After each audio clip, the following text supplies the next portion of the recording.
أعوذ بالله من الشيطان الرجيم. بسم الله الرحمن الرحيم. الرحمن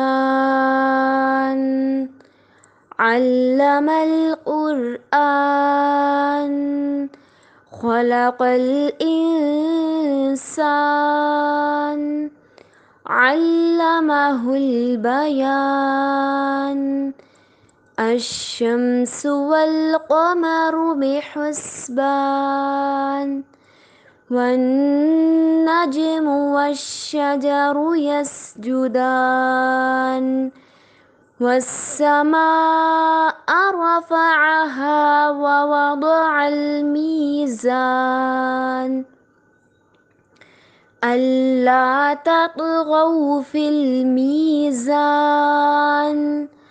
وأقيموا الوزن بالقسط ولا تخسروا الميزان.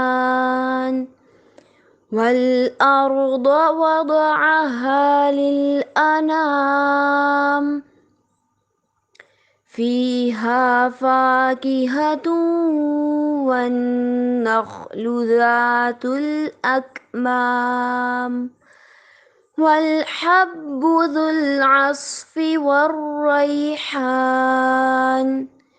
فبأي آلاء ربكما تكذبان؟ خلق الإنسان من صلصال كالفخار وخلق الجان من مارج من نار. فبأي آلاء ربكما تكذبان؟